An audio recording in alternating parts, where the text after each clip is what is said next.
जय हिंद।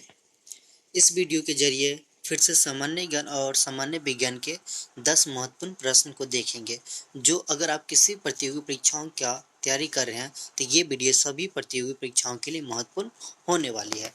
तो वीडियो को शुरू करते हैं पहले प्रश्न के साथ। पहला प्रश्न है, land of the golden pagoda किसे कहते हैं? ऑप्शन पहला Myanmar, Japan, Thailand, Norway. Norway, अगर हम बात करते हैं नॉर्वे का, तो इसे मध्य रात्रि के सूर्य का देश के नाम से जाना जाता है। नॉर्वे को ऐसा कहा जाता है कि नॉर्वे में मध्य रात्रि को भी सूर्य दिखाई देते हैं। तो नॉर्वे के, अगर हम फिर बात करते हैं थाईलैंड का, तो थाईलैंड को सफेद हाथियों का देश कहा जाता है। फिर अगर हम बात करते हैं जापान का, तो जापान को उगते हुए सूर्य का देश कहा जाता है। प्रश्न आपका पूछा था जो land of the golden pagoda किसे कहते हैं, तो आंसर आपका हो जाएगा म्यांमार। म्यांमार को land of the golden pagoda के नाम से जाना जाता है। नेक्स्ट प्रश्न देखते हैं, प्रश्न नंबर 2। प्रश्न संख्या 2 कह रहा है जो मृदा से संबंधित विज्ञान को क्या कहते हैं? ऑप्शन पहला पैडागोजी, दूसरा है पोमोलॉजी, तीसरा है पेडोलॉजी, चौथा ऑप्शन कह रहा है इनमें से कोई नहीं। अगर हम बात करते हैं पहला ऑप्शन पैडागोजी का, तो ये शिक्षा से संबंधित है, शिक्षा शास्त्र से संबंधित।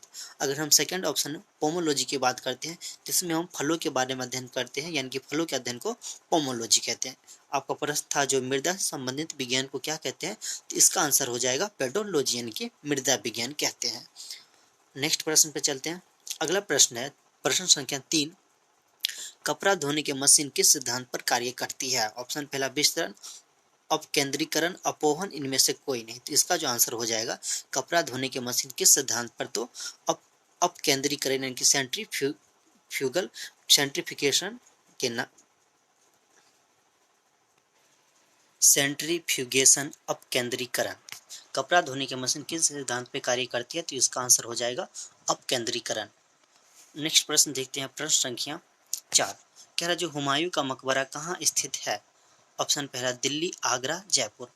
अगर हम बात करते हैं जयपुर का, तो जयपुर को पिंक सिटी कहा जाता है और यहाँ पे हवा महल स्थित है। फिर आगरा का, तो यहाँ पे ताजमहल स्थित है। फिर अगर हम बात करते हैं दिल्ली का, तो दिल्ली में जो हुमायूं का मकबरा कहाँ पे, तो दिल्ली में स्थित है। नेक्स्ट प्रश्न देखते हैं, प्रश्न संख्या 5 कह रहा अगर कचरा पीने के पानी में आ जाए तो कौन सी बीमारी फैलेगी? यानी कि पीने के पानी में अगर कचरा आ जाता है या पानी दूषित हो जाता है तो कौन सी बीमारी फैलेगी? Malaria, anaemia, scurvy, typhoid. Option number पहला मलेरिया, अगर हम बात करते हैं मलेरिया का, तो ये मच्छर से फैलने वाला रोग है। फिर अगर बात करते हैं एनीमिया का, तो ये रक्त की कमी से अर्थात हीमोग्लोबिन की कमी से होने वाला रोग है। फिर अगर हम बात करते हैं स्कर्वी की, तो ये विटामिन सी की कमी से होने वाला रोग है। आपका प्रश्न था जो अगर कचरा जो है पीने के पानी में आ जाए तो कौन सी बीमारी फैलेगी, तो इसका आंसर हो जाएगा टाइफाइड, ऑप्शन नंबर 4, ये टाइफाइड नामक बीमारी फैलेगी। नेक्स्ट प्रश्न देखते हैं, अगला प्रश्न है किस अनुच्छेद के तहत भारत लोक सेवा आयोग यूपीएससी की स्थापना की गई है? यूपीएससी अर्थात भारत लोक सेवा आयोग, यानी कि यूनियन पब्लिक सर्विस कमीशन की स्थापना किस अनुच्छेद के तहत की गई है? अगर हम बात करते हैं यूपीएससी की, तो इसका आंसर हो जाएगा 315, आर्टिकल 315 के तहत इसकी स्थापना की गई है। 129 की बात करती है, तो ये आर्टिकल कहता है जो सुप्रीम कोर्ट एक अभिलेख न्यायालय है। 129 आर्टिकल। अगर हम बात करते हैं आर्टिकल 324 की, तो ये निर्वाचन आयोग की चर्चा करते हैं, आर्टिकल 324।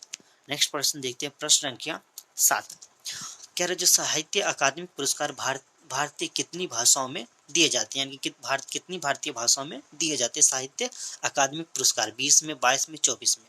तो इसका आंसर हो जाएगा ऑप्शन नंबर सी, 24 भाषा में। 22 भाषा जो हमारे संविधान के 8वीं अनुसूची में है वो, प्लस में आपका एक भाषा है राजस्थानी, फिर दूसरा आपका इंग्लिश। इस प्रकार से टोटल 24 भाषा में साहित्य अकादमी पुरस्कार दिए जाते हैं। नेक्स्ट प्रश्न देखते हैं, प्रश्न संख्या 8 प्रश्न कह रहा है निम्नलिखित में से किस गैस को हंसाने वाली गैस कहते हैं? कौन सी गैस हंसाने वाली गैस है? तो इसका आंसर आपका नाइट्रस ऑक्साइड, ऑप्शन नंबर पहला नाइट्रस ऑक्साइड हो जाएगा। इसे हंसाने वाली गैस कहती है। इस गैस के प्रभाव में आके लोग हंसना स्टार्ट कर देते हैं, लेकिन अगर इसी गैस के डोज को बढ़ा दिया जाए, अधिक कर दिया जाए, तो ये गैस खतरनाक साबित भी हो सकते हैं। तो ये आंसर आपका ऑप्शन नंबर पहला नाइट्रस ऑक्साइड हो जाएगा, हंसाने वाली गैस को कहते हैं। नेक्स्ट प्रश्न देखेंगे, अगला प्रश्न प्रश्न संख्या 9 कह रहा है जो निम्नलिखित में से कौन सा विटामिन कैल्शियम अवशोषण में सहायक है? कौन सा विटामिन जो है कैल्शियम का अवशोषण करते हैं? Vitamin A, vitamin B, vitamin C, vitamin D. अगर हम बात कर रहे हैं कैल्शियम अवशोषण की तो ये विटामिन डी हो जाएगा। विटामिन डी क्या करते हैं? कैल्शियम अवशोषण करते हैं। विटामिन ए को अगर हम देखते हैं तो ये रतौंधी, इनकी कमी से रतौंधी नामक बीमारी हो जाती है। विटामिन बी है, विटामिन बी में आपका B12 तक विटामिन आते हैं, विटामिन 1, विटामिन 2 करके। फिर अगर हम बात करते हैं विटामिन सी तो इसकी कमी से स्कर्वी नामक रोग हो जाते हैं। नेक्स्ट प्रश्न देखते हैं, प्रश्न संख्या 10 और ये लास्ट प्रश्न है। प्रश्न कह रहा है निम्नलिखित में से क्या जल में घुलनशील नहीं है? Lead sulphate, zinc sulphate, sodium sulphate, इनमें से कोई नहीं। अगर हम बात करते हैं जो निम्नलिखित में कौन है जो जल में घुलनशील नहीं है तो ये आपका आंसर हो जाएगा लेड सल्फेट, जो जल में घुलनशील नहीं। बाकी जिंक सल्फेट और सोडियम सल्फेट ये सब जल में घुलनशील है। ये आखिरी प्रश्न था। वीडियो देखने के लिए आपका धन्यवाद।